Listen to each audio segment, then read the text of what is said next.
tous et bienvenue sur la chaîne de Funimation. Les amis, la console de la convoitise. Non mais elle fait beaucoup parler d'elle, cette Nintendo Switch 2, et souvent de manière contradictoire. C'est une console que l'on attendait, c'est la console de Nintendo, console hybride. Nintendo avait pronostiqué un record au bout d'un an. Ils souhaitaient vendre plus de 15 millions de consoles.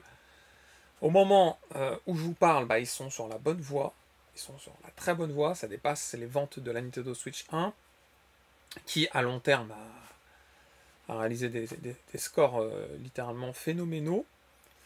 La Switch 2, console très contradictoire. Alors, dans le milieu des gamers, la Switch 2 était assez décevante d'un point de vue line-up. Ils souhaitaient des gros jeux pour la sortie, c'est à part le Mario Kart, et vous allez voir que c'est discutable, il n'y a pas de gros jeux.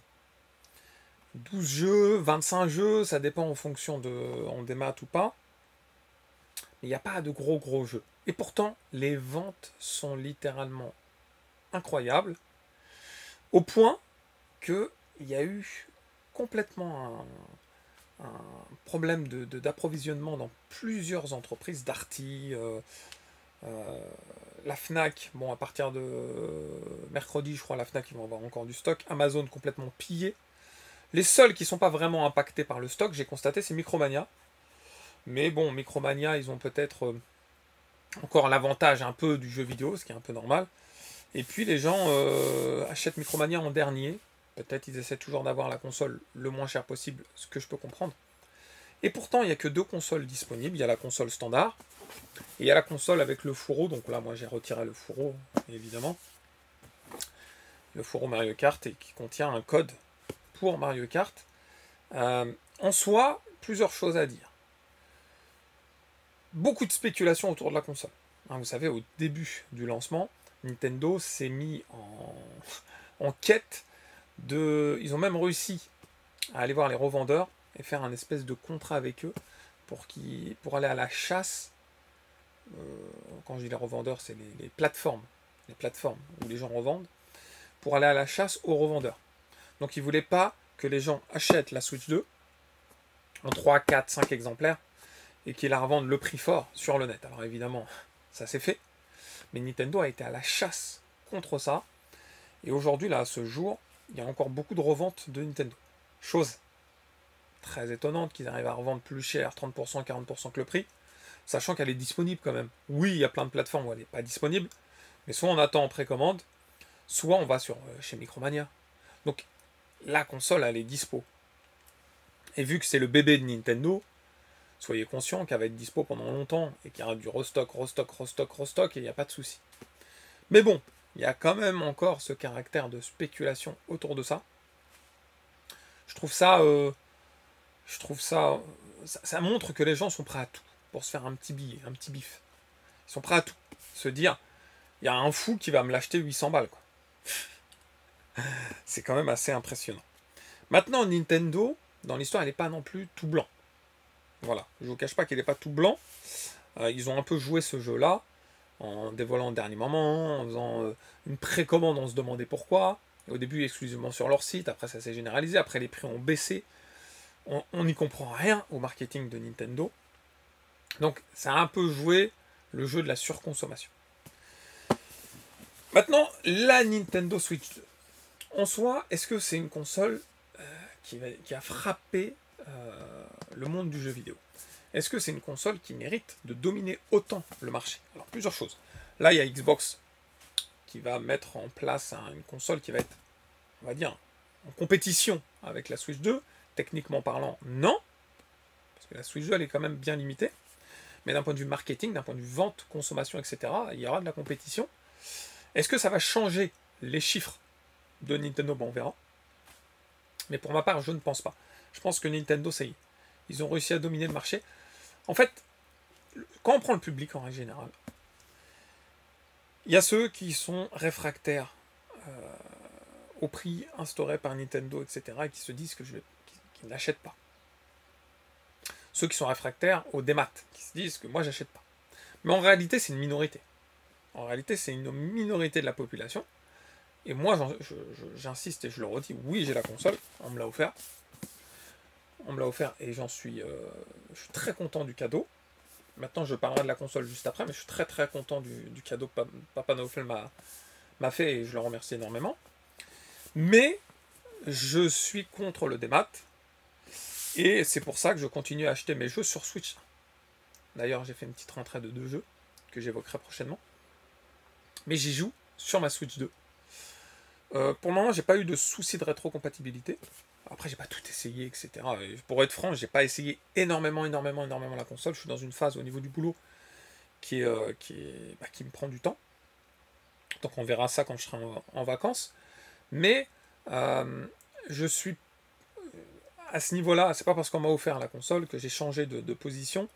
Je trouve qu'il y a trop de vices de la part de Nintendo sur plein de points. Que je constate, que j'ai constaté, et je pense qu'on va en constater encore beaucoup plus à l'avenir. Par exemple, je sais pas, au niveau de la batterie, ils nous ont vendu une batterie assez exceptionnelle. Et en fait, ma fille n'arrête pas de la recharger, donc je me suis un peu énervé la dernière fois en me disant, mais attends, pourquoi elle y a joué en mode charge en fait. Je lui ai dit, non, ça se fait pas, tu peux pas.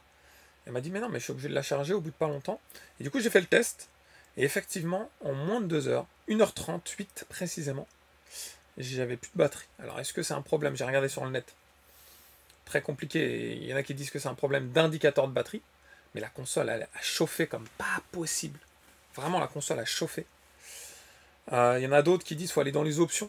Parce qu'il y a des choses installées, préinstallées directement, qui font chauffer la console. Parce qu'il y a des tâches de fond qui se réalisent. Un peu comme en PC quand on fait du montage vidéo, etc. Puis à côté de ça, on fait autre chose derrière. Bah ça génère une surchauffe. Il y a beaucoup de raisons, j'ai pas encore trouvé la vraie raison, mais on nous a vendu entre 2 et 6 heures d'autonomie. Quand on nous dit entre 2 et 6 heures d'autonomie, un être humain se dit 4 heures en moyenne, et bah là on est moins de 2 heures. Donc c'est vrai que c'est un peu limite, mais bon, il y aura peut-être des corrections qui vont être appliquées. J'espère en tout cas. Pareil, j'ai eu quelques potes qui ont eu du drift. Alors, moi pour le moment on vient de commencer, donc mais ça me semble assez étonnant, en si peu de temps du drift dessus. Ça serait complètement ouf. Et puis évidemment le concept de voir les jeux arriver sur la plateforme en étant en clé. En clé. Heureusement que ça sort sur Switch 1 en parallèle en complet, pour le moment en tout cas. Mais quand la Switch 1 va dire finito, et bah on va faire face à ce problème de démat, mais de toute façon, ça y est, on le sait depuis longtemps, on est rentré dans cette ère. Donc soit, il va y avoir 3 catégories, soit on adhère à cette ère, et tant pis, on est des joueurs, on joue, et puis on laisse tomber le côté patrimoine, le côté esthétique, le côté physique, le côté rassurant, indirectement. Soit on se dit, bah, je laisse tomber le jeu vidéo sur console de salon, parce que j'ai plus rien à y gagner, tout est en démat, je vais aller jouer sur PC, c'est beaucoup plus puissant, moins cher, je peux l'avoir gratos, etc. Soit les gens vont se dire, bah, je vais acheter au compte-gouttes, vraiment exceptionnellement un jeu qui me plaît, et tout le reste du temps, bah, j'ai tellement de matos sur les vieilles consoles que je vais rester dessus. Chacun verra évidemment sa trajectoire. Revenons à la Nintendo Switch 2. L'écran plutôt sympa. Voilà, l'écran il est plutôt sympa, mais j'ai trouvé un petit système que j'évoquerai prochainement pour pouvoir y jouer dans de meilleures conditions encore. Voilà, j'en ferai une petite vidéo d'un petit gadget plutôt sympa. Que dire d'autre? Je ne vais pas parler de Mario Kart tout de suite, parce qu'il y aura une vidéo dédiée à ça. Et je donnerai mon point de vue à ce sujet. Les gens sont un peu fous, ça je l'ai pu constater. J'ai vu un mec acheter la Nintendo Switch sur les réseaux sociaux et l'exploser au sol. Le premier à exploser la Nintendo Switch. Bon, c'est pour faire des vues, etc. Tout le tralala. Mais ça montre un peu le côté totalement dérangé de la population. Et récemment, j'ai vu un article sortir d'un camion qui faisait une livraison pour un magasin GameStop aux États-Unis. Et il s'est fait piller. Alors, il s'en est pas rendu compte. Il s'en est rendu compte qu'au moment de compter le matos, il s'est fait payer presque plusieurs palettes. C'est vrai que ça correspond à presque 3000 consoles Nintendo beaucoup plus que 1 million de dollars. Les gens, maintenant, je vous l'ai dit, ils voient à travers les jeux vidéo des lingots d'or, la richesse en fait. Bon, après, il y a tout un Trafalgar dans cette histoire dont on n'a pas les tenants et les aboutissants, mais ça montre quand même que, en fait, ça fait parler de la Nintendo Switch 2. Et Nintendo, là où ils ont réussi, c'est tout le monde en parle. Quand je dis tout le monde en parle, tout le monde en parle. Les journaux, la télé, les articles spécialisés. Sur YouTube, tout le monde en parle, que ce soit les acheteurs qui y jouent pour en parler pour les jeux tels quels, que ce soit les rageux qui n'ont pas la console, qui n'ont pas les moyens par exemple, mais qui vont en parler sans arrêt, juste pour faire parler de la console, que ce soit les anonymes qui dans la rue évoquent la Nintendo Switch 2 comme waouh, mes enfants la veulent, etc. Que ce soit Nintendo eux-mêmes pour contrer le scalping, contrer on va dire le marché noir, etc. Nintendo a réussi. Tout le monde parle de la Nintendo Switch 2. Que vous soyez d'accord ou contre, bah ça profite au succès de Nintendo. Est-ce que c'est une bonne ou une mauvaise chose? Chacun verra, on va dire, ce qui lui plaît. Moi, je considère que la Switch 2, je n'y ai pas joué assez encore pour pouvoir me prononcer. Mais à ce jour, au moment où je vous parle, je la trouve encore trop chère pour ce que c'est. Voilà. Je trouve que pour le moment, évidemment, on va attendre une ludothèque beaucoup plus conséquente, on va attendre des innovations, on va attendre plein de choses. Mais jamais je l'aurais acheté des One. Voilà. Si le Papa Noël ne nous l'avait pas offert, je n'aurais jamais acheté des One. J'aurais attendu au moins un an, je pense. Pas seulement pour une question de finance. Ouais, j'étais à sec, mais pas seulement pour une question de finance. Je pense surtout pour une question d'attrait. C'est-à-dire, là, il y a Mario Kart, il y a le Donkey Kong qui me hype. Le Donkey Kong qui va arriver, ça c'est sûr. Mon fils, il veut faire le Pokémon Zelda, et j'ai lu comme quoi ça allait être injouable quasiment sur Switch 1. D'ailleurs, j'ai vu des gens faire tourner les anciens Pokémon sur la Switch 2 de manière fluide, etc. Bon, après, ça incite encore les gens à prendre l'abonnement, sinon ils sont obligés de payer le upgrading, etc. Donc là, c'est encore un aspect de marketing de Nintendo qui leur permet de s'enrichir. Mais, encore une fois, il y a quand même cette plus-value qui fait que sur des jeux qui vont ramer sur Switch 1, les gens ont préférence pour la Switch 2. Et sur les jeux Nintendo, en général, ils existent en cartouche complet. Donc c'est encore un point fort de Nintendo, les malins. Mais moi, j'aurais attendu. Voilà. Je vous dis, même si voilà, il y a certains jeux qui sont meilleurs sur Switch 2, j'aurais attendu. J'invite, on va dire, ceux qui sont entre le cul entre deux chaises, parce que j'ai reçu beaucoup de vos commentaires en privé, me disant j'hésite, qu'est-ce que tu me conseilles? Est-ce que je vends ma Switch 1, je prends la Switch 2? Est-ce que pour le moment je laisse tomber la Switch 2 et je conserve la Switch 1? Moi, j'invite ces personnes qui sont dans cette interrogation à prendre leur temps. Bon, déjà là en ce moment, le marché de la Nintendo Switch 2, il fait que on ne sait pas comment il va.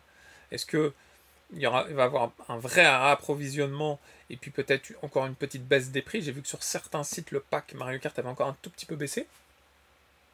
Est-ce que justement le pack Mario Kart leur reste pas sur le dos? Est-ce que les gens se focalisent pas juste sur la Switch 2 standard? Donc, il faut prendre le temps d'observer. Donc, j'invite vraiment à prendre le temps d'observer. Et surtout, ceux qui ont la Nintendo Switch 1, ils ont quand même une ludothèque actuellement qui est vraiment appréciable. La Switch OLED garde un confort, même si l'écran est un peu plus petit, il est quand même de résolution, de coloris encore un petit peu plus frappant. Ça dépend des jeux quand même, mais c'est le cas. Donc moi, je vous invite à être très patient et d'observer. Voilà.